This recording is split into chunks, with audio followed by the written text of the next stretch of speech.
എല്ലാ മനുഷ്യരും എല്ലാ പൊട്ടൻഷ്യൽ കസ്റ്റമേഴ്സും ഒരേ രീതിയിലല്ല ചിന്തിക്കുന്നത്. സെത്ത് ഗോഡിൻ അദ്ദേഹത്തിൻ്റെ ഒരു കൊഹോർട്ട് ബേസ്ഡ് പ്രോഗ്രാം, ഒരു കോഴ്സ് ആൾട്ട് MBA എന്നുള്ളൊരു പ്രോഗ്രാം പ്രഷർ ടാക്ടിക്സ് കാര്യമായിട്ട് ഉപയോഗിക്കാതെ സെല്ല് ചെയ്തതിനെക്കുറിച്ച് പറയുന്നുണ്ട്.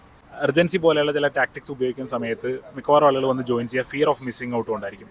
സീറ്റ് കഴിയാറായി, പെട്ടെന്ന് ജോയിൻ ചെയ്തില്ലെങ്കിൽ എന്തോ അപകടം പറ്റും എന്നുള്ളൊരു പേടി ഉണ്ടാവും. അതിൻ്റെ ഭാഗമായിട്ട് വന്നിട്ട് ജോയിൻ ചെയ്യുന്ന ആളുകൾ കൂടും. മിക്കവാറും മനുഷ്യർ ആ രൂപത്തിലാണ് ചിന്തിക്കുന്നത്.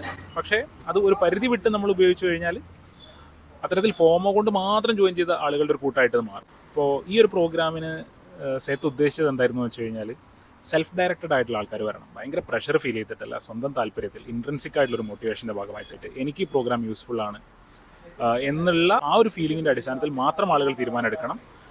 ഇത്തരത്തിലുള്ള ഒരു പ്രഷർ കൊണ്ട് ആളുകളെ വല്ലാതെ പുഷ് ചെയ്യേണ്ടതില്ല എന്ന് തീരുമാനിച്ചിരുന്നു.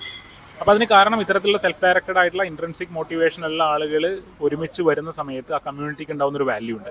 ആ കമ്മ്യൂണിറ്റിയുടെ വാല്യൂ കൂടി ഈ പ്രോഗ്രാമിൻ്റെ ഒരു വലിയൊരു ഹൈലൈറ്റ് ആയിരുന്നു. അപ്പോൾ ഈ പ്രോഗ്രാം അദ്ദേഹം ആ രൂപത്തിൽ പ്രസൻറ്റ് ചെയ്യുകയും ആ രൂപത്തിൽ സെല്ല് ചെയ്യുകയും ഫില്ല് ചെയ്യുകയും ചെയ്തു.